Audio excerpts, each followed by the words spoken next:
மேலும் ஒரு அண்மை செய்தியை பார்த்துக் கொண்டிருக்கிறோம். டாஸ்மாக் முறைகேடு தொடர்பாக தமிழ்நாடு அரசு தனியாக வழக்குகளை பதிவு செய்து விசாரணை தலைமை நீதிபதி கவாய் தெரிவித்திருக்கிறார்.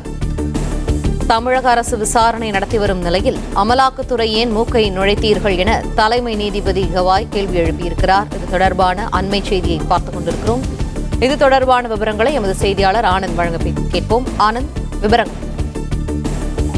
டாஸ்மாக் முறைகேடு தொடர்பான வழக்கில் தமிழக அரசு ஏற்கனவே வழக்கு பதிவு செய்து விசாரணை நடத்தி வரும் நிலையில் அமலாக்கத்துறை ஏன் இந்த விவகாரத்தில் மூக்கை நுழைத்தீர்கள் என உச்சநீதிமன்றம் கேள்வி எழுப்பியிருக்கிறது. மேலும் அமலாக்கத்துறையின் நடவடிக்கை என்பது சரியாக இல்லை எனவும் உச்சநீதிமன்ற தலைமை நீதிபதி தலைமையிலான அமர்வு தனது கருத்தை பதிவு செய்திருக்கிறது.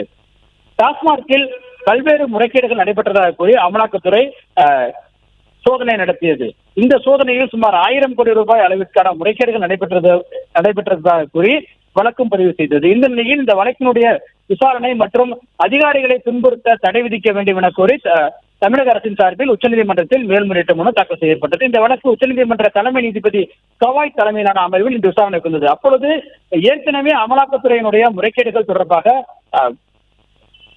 ஏற்கனவே டாஸ்மாக் நிறுவனத்தில் நடைபெற்ற முறைகேடுகள் தொடர்பாக தமிழக லஞ்ச ஒழிப்புத்துறை வழக்கு பதிவு செய்திருப்பதாகவும், ஆனால் அமலாக்கத்துறை இந்த விவகாரத்தில் தேவையில்லாமல் தங்களை துன்புறுத்துவதாகவும் தமிழக அரசு தரப்பில் தெரிவிக்கப்பட்டது. அப்போது நீதிபதிகள் இந்த விவகாரத்தில் ஏற்கனவே 38 வழக்குகள் பதிவு செய்யப்பட்டுள்ள நிலையில் ஏன் நீங்கள் தேவையில்லாமல் அதிகாரிகளை துன்புறுத்தீர்கள் எனவும், மேலும் இந்த விவகாரத்தில் நீங்கள் சந்தேகத்தின் அடிப்படையில் மட்டுமே விசாரணை நடத்துவதாகவும் நீதிபதிகள் தங்களுடைய கருத்தினை தெரிவித்தனர். மேலும் டாஸ்மாகில் பல்லாயிரம் கோடி ரூபாய் மோசடி நடைபெற்றிருப்பதாக அமலாக்கத்துறை தரப்பில் தெரிவிக்கப்பட்டது. அதன் அடிப்படையில் தான் தாங்கள் வழக்கு பதிவு செய்து விசாரணை நடத்தியதாகவும், டாஸ்மாக் அலுவலகத்தின் மண்டல அலுவலகத்திலும் லஞ்சம் பெற்றுக்கொண்டு பலர் வேலைகள் நடைபெற்றிருப்பதாகவும் தங்களுக்கு தகவல் கிடைத்ததாகவும், அதன் அடிப்படையில் தங்கள் விசாரணை நடத்தியதாகவும் அமலாக்கத்துறை தரப்பில் தெரிவிக்கப்பட்டது. மேலும் இரவு நேரங்களில் பணியில் இருந்த பணியாளர்களை யாரும் நாங்கள் துன்புறுத்தவில்லை எனவும், பெண் பணியாளர்களுக்கு அனைவரையும் தாங்கள் கண்ணியக்குறைவு ஏதும் இல்லாமல் நடத்தியதாகவும் அமலாக்கத்துறை தரப்பில் தெரிவிக்கப்பட்டது. உரிய வழிகாட்டு முறைகளை பின்பற்றியே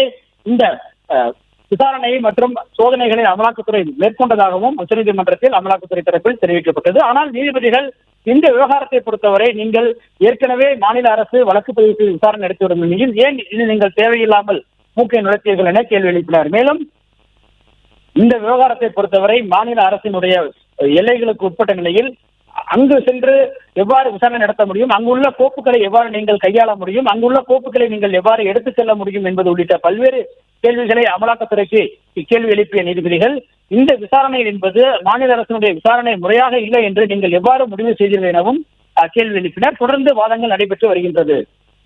பிளே ஸ்டோர் மற்றும் ஆப் ஸ்டோரில் இருந்து பாலிமர் செயலியை QR கோடு மூலம் பதிவிறக்கம் செய்யுங்கள்.